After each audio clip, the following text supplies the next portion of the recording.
핵심은 양보다는 질이에요. 하루 3번의 양치, 10번의 양치보다 한 번이라도 제대로 한다는 거는 전체적으로 빠뜨리지 않는 게 첫 번째, 두 번째는 치아 사이까지 하는 건데, 여기서 양치를 할 때 핵심은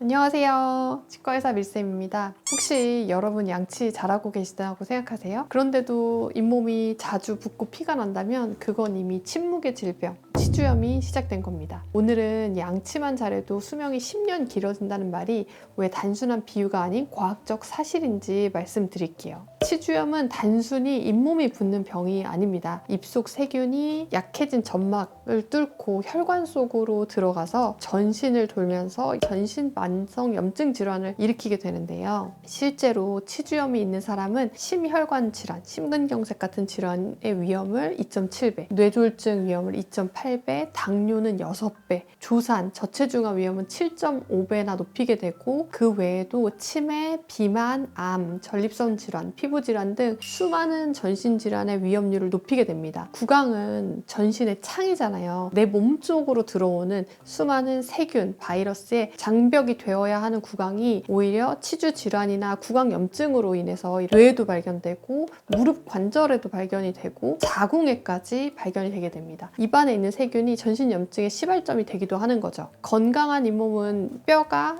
단단한 치아를 잡고 있고 잇몸이 방어를 잘 하고 있습니다. 치주염이 진행이 되면 잇몸은 부풀어 오르고 점막은 약해져서 세균이 들어가기도 하고 피가 나기도 합니다. 그리고 뼈도 녹아 내려가서 치아는 흔들흔들하게 됩니다. 결국에 임플란트를 하게 되는데요. 임플란트 수술할 때 뼈 이식을 진짜 많이 하거든요. 근데 뼈 이식 막 0.5g, 1g씩 써도 그렇게 녹아 내려갈 때까지도 증상이 없어요. 이런 욱신욱신한 통증이 생기신 거는 생각보다 질환이 심해진 상태고, 치아 주변의 뼈가 거의 다 녹아서 이제 뺄 때쯤 됐을 때 흔들리는 느낌과 통증을 느끼게 돼요. 그래서 치주 질환을 조용한 살인자, 사일런트 킬러라고 합니다. 예전에 그 풍치라는 말로 얘기하거든요.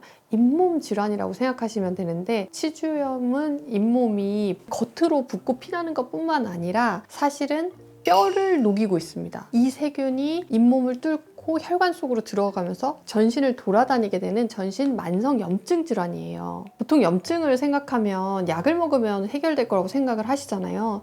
근데 치아 주변에 생긴 염증은 치료할 수 있는 약이 없습니다. 그래서 치과에 오셔서 관리를 하셔야 되고, 한 번 녹아서 내려간 뼈들은 다시 차기가 어려워요. 그래서 임플란트 수술을 하시고 비싼 돈을 들여서 뼈 이식 수술을 하시고 그렇게 고생을 많이 하게 됩니다. 그렇기 때문에 이 질환을 무섭게 생각하셔야 돼요. 그래도 좋은 소식은 있어요. 치주염의 80%는 양치 습관을 바로 잡아서 예방할 수 있습니다. 나는 안 좋은 잇몸을 타고났다고 하시지만 이런 분들의 8, 90%는 치간칫솔도 안 쓰고 계시고 치과에서 치주 치료도 안 받고 계십니다. 결국에는 개선할 수 있는 부분을 전문가가 잘 찾아보면 찾을 수 있다는 거거든요. 치과로 오시면 치주 치료도 잘해드리고 구강위생 교육도 잘해주는 좋은 치과들이 많아졌습니다. 치과를 한번 방문해 보시길 바라고, 집에서 할 수 있는 습관도 알려드리려고 하는데, 핵심은 양보다는 질이에요. 하루 3번의 양치, 10번의 양치보다 한 번이라도 제대로 한다는 거는 전체적으로 빠뜨리지 않는 게 첫 번째, 두 번째는 치아 사이까지 하는 건데, 치간칫솔을 안 쓰시는 분들이 80%나 돼요. 여기서 양치를 할 때 핵심은 내가 치간칫솔을 쓰는가가 지금 가장 중요하게 되겠죠. 제가 권하는 방법은 위에서 아래로 양치를 하는 게 아니라 좌우로 양치를 하기를 추천드립니다. 좌우로 양치를 하는 게 중요한 이유는 치아랑 잇몸이 만나는 곳에 치주낭의 시작점이 있거든요. 근데 그런 부분이 위에서 아래로 하면 놓쳐지기도 하고, 실질적으로 치아 표면에 있는 세균막의 양을 조사를 했을 때 위에서 아래로 양치를 하면 그 세균막, 플라그가 제거가 안 돼. 양치를 안 한 거랑 비슷한 수준으로 나오기도 할 정도여서 양치질은 좌우로 하시는 게 지금 가장 좋고, 이게 어렵다 하시면 전동 칫솔을 그냥 사용해 주세요. 양치를 꼼꼼하게 2분 정도만 전체를 빠뜨리지 않고 거울을 보면서 하시면 되고, 두 번째는 치간 칫솔로 치아 사이를 청소를 해주세요.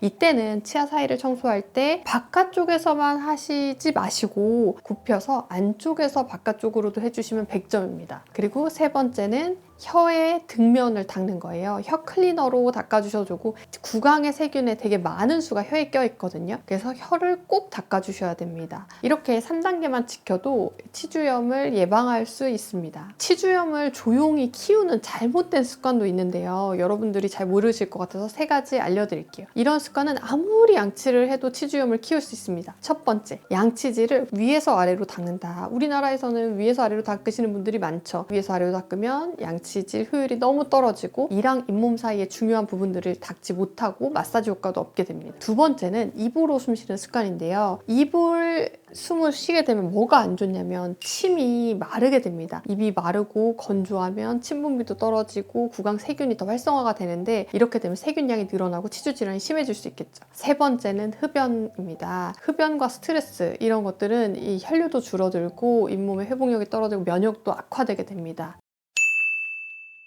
치주염은 조용히 찾아오지만 결국 치아뿐만 아니라 수명까지 줄이는 병인 것입니다. 하지만 반대로 5분만 제대로 관리를 해도 치주염은 거의 멈추게 됩니다. 치과에 오셔서 관리를 하시고 하루 5분만 제대로 관리를 해도 치주염은 거의 멈추게 됩니다. 구강이 건강하면 삶이 길어진다. 이런 말이 단순한 말이 아니고 치아는 정말 오복 중에 하나가 맞는 것 같습니다. 오늘부터 양치 루틴을 시간이 아닌 정성으로 바꿔보세요. 그렇게 되면 당신의 치아나 이런 구강 건강으로 건강이 달라지게 됩니다. 여러분 이 영상이 도움이 되셨으면 구독과 좋아요 부탁드리고 이상 치과의사 밀쌤이었습니다. 감사합니다.